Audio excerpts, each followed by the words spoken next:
Hello and welcome. Carol Patrizi here, and it is my complete pleasure to introduce you all to Dr. Joan Ifland. She has helped thousands of people. She's an international best-selling author. She speaks from the heart, she speaks from experience, you name it. She has done it to help others through diet and nutrition. I will tell you that we were just visiting pre-show. It was about 25 years ago that I first met, at that time, Joan, not Dr. Joan Ifland. And I believe I'm sharing correctly, but it was in 1996 that you stopped with the sugars and flours. Yeah. And I'm just so thrilled that you're here. Audience, please, wherever you are, settle in and be ready to receive such wonderful information, literally transformative information from, I'm going to call her the doc. Okay, doc. So happy that you're here. Thanks, Welcome. Carol. That's so kind. That's so kind. I'm always just so grateful to see you, to be invited and to be a part of your great work, because we are going to be talking about some hard skill building and tips. We're in a battle with the tobacco/food industry, and people need specific skills in order to win that battle consistently. Yes, we do. We need the skills. And, we're here because we want to take accountability Mm-hmm. for our health. That's the only way to do it. Well, you just said something that's so profound, and it's not common knowledge, which was before you can be accountable to showing up in a particular way, you got to have the skills to get there. It's like somebody is saying to you, "Oh, you're not accountable because you're supposed to be here doing backflips, and you've never had any backflip training." Well, that's just abusive. You need, if somebody says, "Well, you need to change your diet in some particular way," but they don't give you the skills to do it. That's not very nice. That's kind of mean. Right, right. Well, I'll tell you what, I know that you can share tips and tricks with us as we round out this year. Yeah. First of all, here we are at this beautiful, in many places in the world, Thanksgiving, well, certainly in the States, this Thanksgiving holiday season, and it's gonna, a lot of it's gonna be about flours and sugars.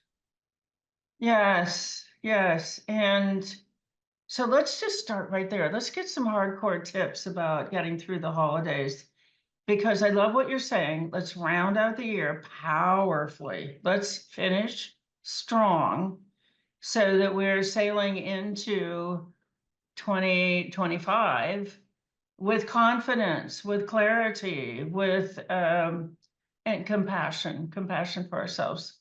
So let's talk about going to a social event, whether it's during the holidays or any other time of the years. That's where people really fall apart.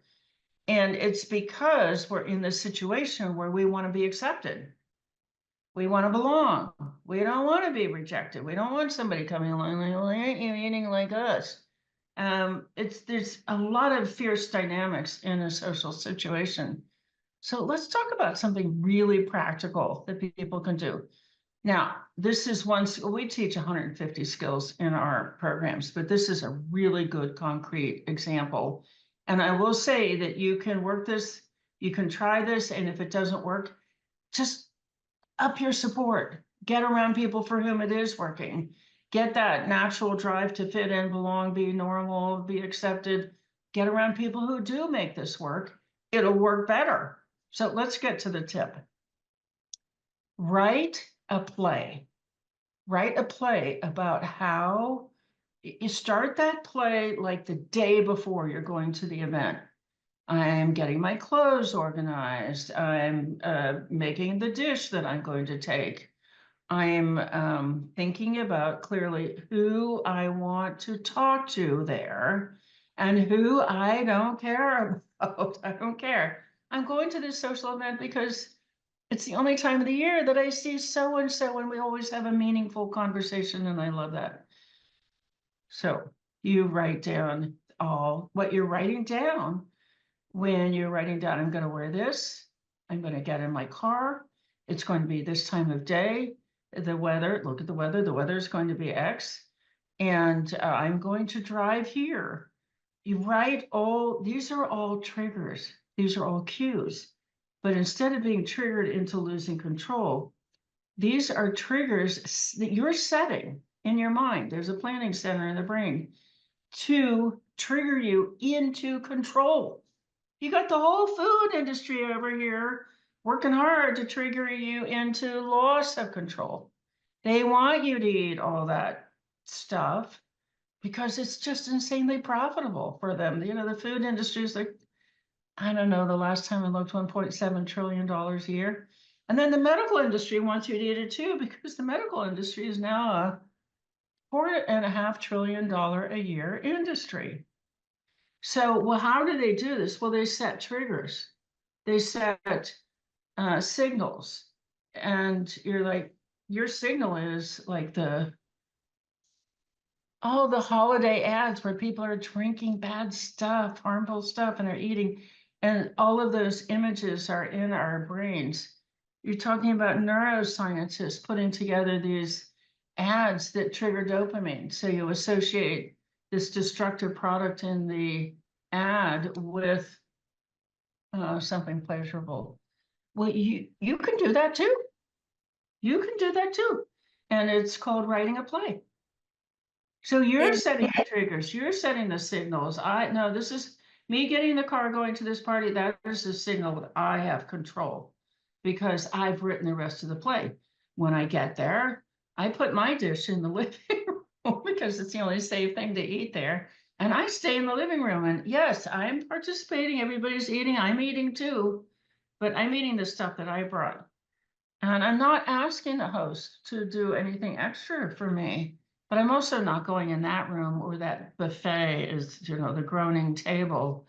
And I'm not going to talk to people while they're eating because I don't want my drive to fit in to be triggered by wanting to fit in with somebody eating this stuff. I'm not going to talk to anybody about the pharmaceuticals they're taking and what their doctors put them on and what their surgery is because I don't want to fit in with that world. I'm going to talk to this person who, you know, just got back from a trip. I want to hear about their trip. Or I want to talk to this person as a new baby. I want to hear about their baby. I want to talk to the one who just took a new job or just retired or started a new hobby.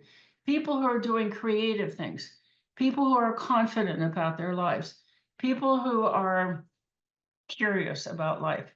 I don't want to stand across from somebody stuffing, just drugging up there. That's not what I want to fit in with. Okay, so now you've written your play about how you move around the party. You're placing signals. You're placing stimulation for control. You're fighting the food industry, the tobacco industry, right where they are. They're very good at these triggers.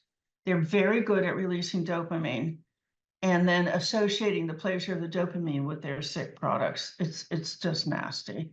But now you're fighting them smart. You're fighting them smart. Here's the final trick to writing a play. Write the play for how you're going to go home. Because a lot of people just put so much energy into maintaining control during the social circumstances, and then they leave, they're driving home. Well, their fitting in brain is screaming, you didn't fit in, they're going to reject you, you're going to be eaten by a hyena. You know, this is all really ancient stuff. And so you get home and the first thing you do is you walk in and you eat whatever's there. Or you stop, you did great during the event, but you stop on the way home and get something because now your fitting in brain is freaking out. So you write the play to the end. This is how I drive home. This is the meal. This is another trick. This is a tip. Make yourself a nice meal for when you get home. You know, I mean, you might not get home at a mealtime, but you're like, no, I don't need to stop for anything. I've got food at home. You're fighting those cravings. You get in the house and you've got clean food there. That Be is writing the play for the next day. So there's something we call the post-apocalyptic meltdown. And that is, you know, it's all good, you're all safe, it's the next day, but suddenly you have this completely out of control urge to go get something bad. But you've written the play. The next day, I'm going to spend the day in the garden. I am going to drive to a nature preserve and take a walk in the woods. I am going to listen to a sound healing video. And so you write the play so that you come down off the high of being at a social event safely. That's what stuff. That's the kind of stuff that will work. And if you do that and it doesn't work, you know, we have programs. We have programs. are There, you have so many programs. but people, you know, be hang around. It's very easy to hang around on screens within our programs and persuade your brain that you belong to that tribe that writes plays and comes home from events safely. My goodness. So we all need this. And I know the audience is thinking, okay, this makes sense. Mm-hmm. Out of this, you've got what 150 different ways to approach, which is so wonderful because we're all unique. And I know Yeah, maybe just writing of the play is that's all it took. could But be, could be. but if not, you have other options, because we're so um I don't know, it's so crazy that we We're sometimes bombarded. think that these delicious pastries, if you will, are a favorite drink or whatever it is that's full of sugar, full of It's flour, hurt. and it's It's just going to feeding an hurt. addiction. I definitely sugar speaks to me from the other room. I can promise you. Mm-hmm. Mm-hmm. And I can go, and this is what I'd love, we're talking about during the summit how to stay successful, meaning we might not hit a goal until the end of the year or beyond, but staying successful, which we all have our idea, our own unique idea on success. However, whatever it is that we are working towards, Yeah, to yeah. stay in integrity with ourselves. And then when you do get to a new level, be around people who are used to, consistently getting to new levels and build on that and build on it. And so what do I do next? A lot of times people just don't know. People would put their chronic illnesses into remission if they knew how. People are not choosing to be sick, but it does take a big skill set to be healthy. 93% of Americans either have one or more of high triglycerides, blood pressure, blood glucose, or fat tissue on their body. 93% of Americans. Oh, So wow. you to be healthy and not have chronic disease, not have diabetes, not have obesity, not have heart disease, not have depression, not have anxiety, to not have any of those, you have to be really, really different. And the human brain doesn't like that. And if people, the fear of rejection, oh, well, if I'm the only really healthy one there, what they're gonna reject me. So if I'm not talking about my medications and my surgery, um, I could be rejected by, and it's just, oh, it's not you, it's not your fault, but it does take a lot of skills and it takes almost like an alternative culture to hang out in. Like we broadcast over Zoom with a trained host 15 hours every day, 365 days a year. So Wait a minute. it's really easy now. It's really easy to find an alternative tribe, a healthy, clean eating, compassionate, patient, skill building, wise. Lots of people been down this It's not a difficult journey, but it does have a lot of moving parts. It's not difficult if you have somebody right in front of you doing it. Oh, just copy them. You can't come up with this on your own. I tried for many years. Yeah. My goodness gracious. This is, so this is available to all that tap into your different resources. They would have 15 hours a day of content and someone speaking about this. A live person on the screen. And that's what people really, when I ask people, why did this work? Why do you think the arc worked for you? And I just talked to somebody who put their fatty liver into complete remission without trying. They put their, at the same time, they put their high blood pressure into remission. So I asked her, so what was different about the arc? And she was also in one of our other programs, the Remission Optimistic Community, where you're learning Tai Chi and breath work and Qigong and visualization and meditation with other people so that it's normal. Oh, it's normal to do breath work, or it's normal to listen to sound healing. It's normal when I have a headache for me to lie down and make it go away with these modalities. So she was also in the kind of the advanced community. But she said, it's because I can get in here anytime. When I start to have a craving, okay, here's another people are swept away by cravings. It's like a tsunami. It's like I know better here in my frontal lobe, but my craving pathways here in the midbrain, they are exploding and they do have control over your behavior. This is what the food and tobacco industry figured out. With their signaling, what they write the plays for us, they can keep us in such a flood of cravings, literally, that cravings will reach right over and control your behavior. Your frontal lobe doesn't have a chance. Little tiny, tiny frontal lobe. So if you can use another part of your brain, which is the fitting in part of the brain, the I want to be normal part of the brain, which is more powerful than the craving brain. But all you have to do is flip open your screen, get onto our Zoom room, and there are people to fit in with. And you do also get an oxytocin release, which stops cravings when you join community.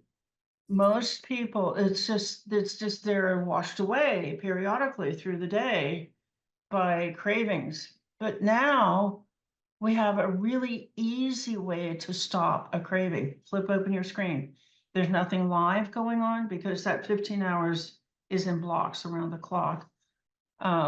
If there's nothing live going on, go to the library, get out a video, look into your email and get the daily podcast. Get some earbuds in your ears. That'll work. So that's the key. That's the Unbelievable. And I love the community that Mhm. you have built. You know, so many times when we need healing, it's just smart. Not only is it delightful and joyful and important to connect with others,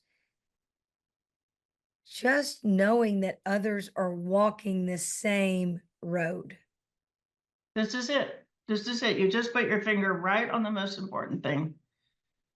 You in the woods by yourself, you can get lost. But if you got a great guide and a bunch of fun people, it's a completely different experience walking through the woods. Ah, of course. And Yeah.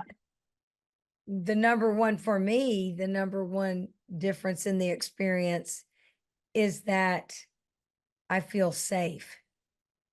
If you don't feel safe, you cannot expect to clean up your food. I If don't you think don't so. feel safe, it's just if you don't feel safe, you need compassion and patience and understanding. But you don't need somebody batting you over the head saying, "Oh, well, you're not accountable." Actually, the whole accountable thing can make you feel unsafe. I have to So be very careful. be accountable to learning and finding communities and learning how to use different tools. What are the tools? Choose the tools that work for your journey. Mhm. And the good thing is you have so many. I'm so sorry we are running out of time. So, Oh, we've covered a lot of territory. You did a great job. well, number one is though, so audience, if you are hearing us right here in November, yay. But whenever you hear this, number one is the doctor, the good doctor, is telling us to remember to be compassionate with ourselves. Mhm. And the good news is, Don't blame yourself. You did not uh-uh, cause this. This is not your fault. no. And we start where we are. Mhm. And I know that, and y'all will have all the wonderful links so you can follow along, get a book if that's her books are, wonderful. Maybe will you remind me the very first book, it was no flowers, no sugars. I'm hesitant to name the book because it has mistakes in it, but it Oh, was called Sugars and Flowers: How They Make Us Crazy, Sick, and that's what Fat. And that is still true. They do. They're still doing that. The mental piece is what really shocked me.